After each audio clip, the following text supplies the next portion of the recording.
Hey guys, Eli here. So I'm here today to talk about an album that is probably not super popular regarding one of the most legendary heavy metal bands in history, Judas Priest. And more specifically, the album Jugulator. I love it, and here's why. So, Jugulator came out in 1997 on Steam Hammer Records. It was the first of two albums not on a major label. Heavy metal was at an all time low. Thrash was dying in the early 90s. Even death metal was losing steam by the mid 90s.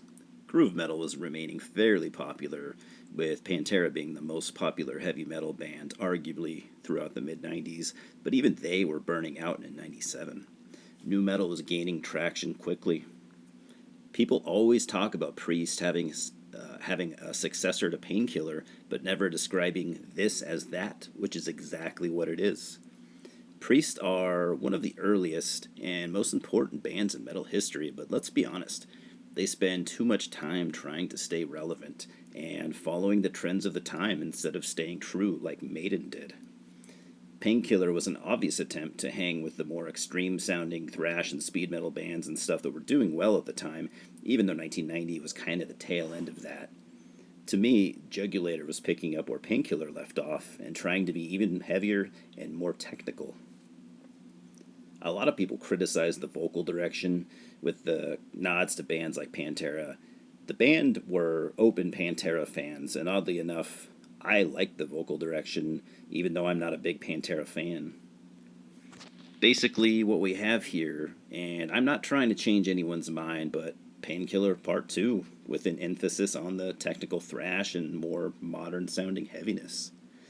Let's take a look at what other popular metal bands were doing in 1997.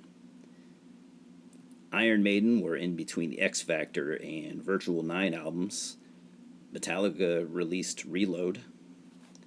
Pantera had just started what would be their biggest in-between album gap before releasing what is considered their worst album in 2000. Megadeth released Cryptic Writings, one of their worst albums. Queensryche released Here and the Now Frontier, their weakest album to date. Rush released Test for Echo in 1996 and were starting a 6-year hiatus.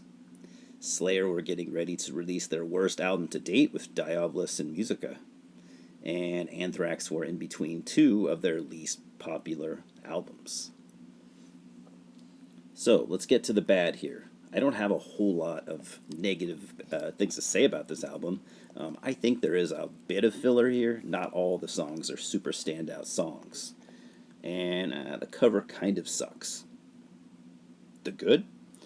Tim Owen sounds amazing on this album, showing that while maybe not as original, he could do everything that Halford could do, and he could do it with ease. He was a secret weapon that didn't get nearly as much credit as he deserves. Cathedral Spires is one of the best songs Priest have literally ever written, and they're idiots for not putting this in their live set after Rob rejoined. Now, I will fully admit that I heard this album as a teenager, and that very well could be half of the reason why I love it so much. Like I said, I'm not trying to change your mind on the album. I don't really care what you think.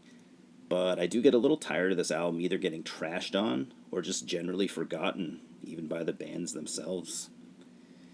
Anyways, thanks for listening, guys. I enjoyed this, and I look forward to you calling me all kinds of shit in the comments section.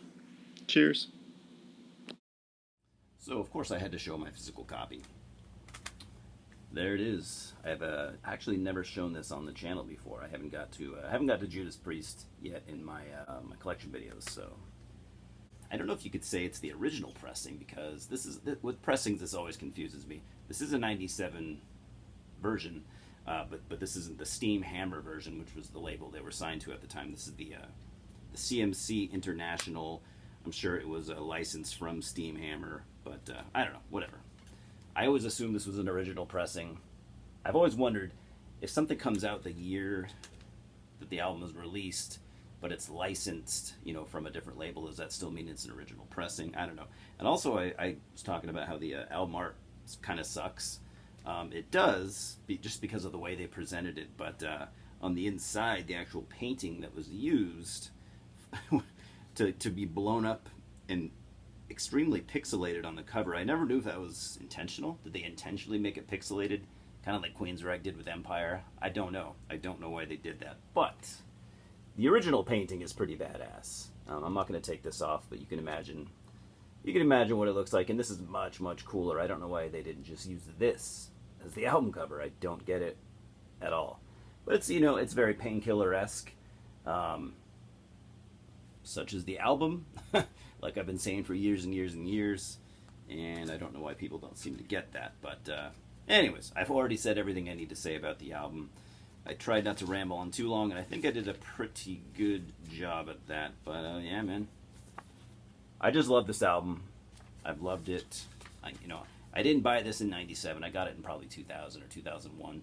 So it had only been out a couple years at that point, and already no one was talking about it. Though I'll admit I was still fairly young in 2001, and I've never had a lot of friends that like were into metal and stuff. So I don't know.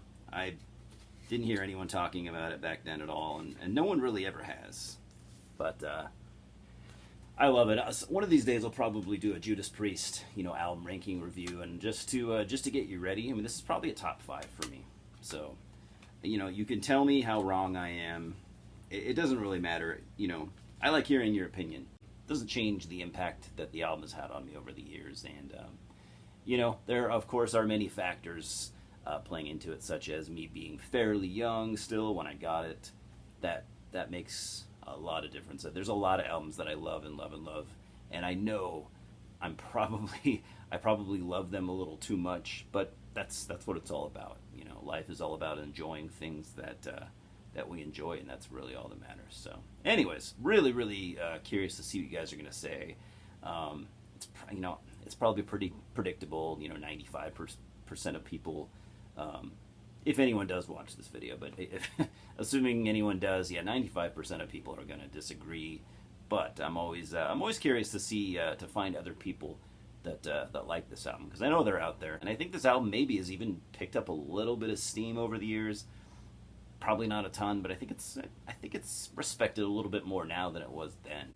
I absolutely love Jugulator, and let's get a discussion going. Let me know how you feel, whether you agree or disagree. Just I always love hearing from you guys. So anyways, as always, thanks for stopping by. Cheers.